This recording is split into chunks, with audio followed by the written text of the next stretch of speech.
یہ رات کا وہ پہر ہے جب دنیا نیند کی آغوش میں جا چکی ہے۔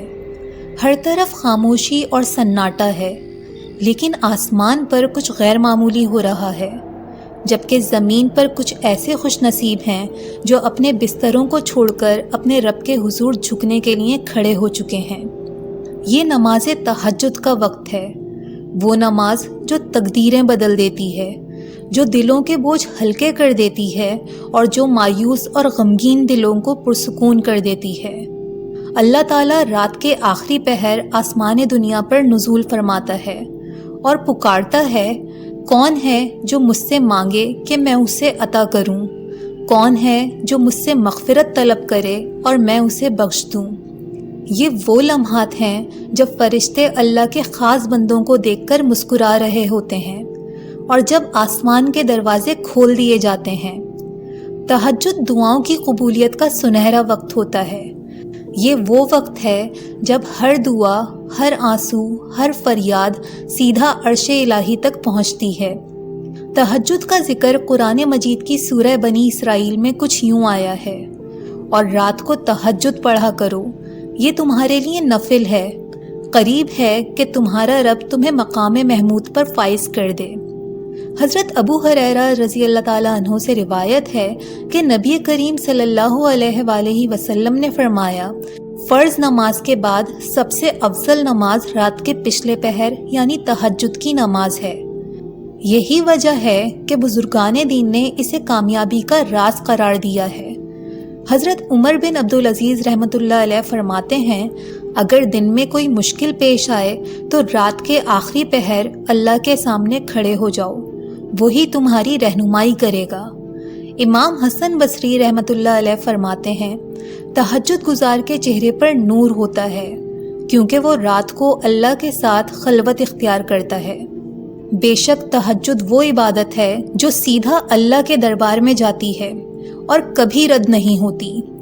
یہ ایک ایسا تیر ہے جو تقدیر کے پردے چاک کر کے انسان کی قسمت بدل سکتا ہے۔ جب رات کی تاریکی میں آنکھیں اشک بار ہوتی ہیں، دل خلوص نیت سے دعا مانگتا ہے اور زبان پر عاجزی کے الفاظ ہوتے ہیں تو اللہ کی رحمت جوش میں آتی ہے۔ یہی وجہ ہے کہ تہجد کو عبادات میں ایک خاص مقام حاصل ہے۔ جو شخص رات کی تنہائیوں میں اللہ کو پکارتا ہے، وہ نہ صرف دنیا میں سکون پاتا ہے بلکہ آخرت میں بھی کامیابی اس کا مقدر بن جاتی ہے۔ یہ وہ گھڑیاں ہوتی ہیں جب اللہ خود اپنے بندوں کو پکارتا ہے، اور جو کوئی اس کی پکار پر لبیک کہتا ہے، اس کی دعائیں کبھی رد نہیں کی جاتی۔ لہٰذا جب دنیا کے سارے دروازے بند ہو جائیں اور کوئی راستہ نظر نہ آئے تو تہجد کے وقت اللہ کے سامنے گڑ گڑانے سے بہتر کوئی ہتھیار نہیں، کیونکہ تہجد وہ تیر ہے جس کا نشانہ کبھی نہیں چوکتا۔ بس شرط یہ ہے کہ اسے سچے دل سے ادا کیا جائے، خلوص کے ساتھ مانگا جائے اور استقامت کے ساتھ اس پر قائم رہا جائے، اور جو اس راہ پر چل پڑے وہ کبھی ناکام نہیں ہوتا۔ روزمرہ کی مصروفیات میں ہماری دعائیں اور عبادت اکثر عجلت میں ادا ہوتی ہیں، لیکن تہجد میں ایسا نہیں ہوتا۔ اس وقت دل یکسو ہوتا ہے، الفاظ میں سوز ہوتا ہے اور آنکھوں میں وہ نمی ہوتی ہے جو اللہ کو سب سے زیادہ محبوب ہے۔ یہی وہ لمحہ ہوتا ہے جب انسان اپنے رب سے ہر بات کر سکتا ہے، اپنے دل کی ہر کیفیت بیان کر سکتا ہے، اور وہ راز جو کسی سے کہنے کی ہمت نہیں اپنے اللہ کے حضور پیش کر سکتا ہے۔ تہجد محض نوافل ادا کرنے کا نام نہیں، بلکہ یہ اللہ سے ایک خاص تعلق بنانے کا ذریعہ ہے۔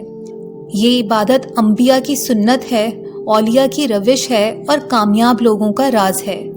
اس حوالے سے اللہ تعالیٰ قرآن پاک میں فرماتے ہیں، ان کے پہلو بستروں سے جدا رہتے ہیں، وہ اپنے رب کو خوف اور امید کے ساتھ پکارتے ہیں اور جو کچھ ہم نے انہیں عطا کیا ہے اس میں سے خرچ کرتے ہیں۔ یاد رکھیے، وہ وقت جب دنیا نیند کی آغوش میں جا چکی ہو اور آپ جاگ کر اللہ کو منا رہے ہوں، وہ وقت کبھی رائے گا نہیں جاتا۔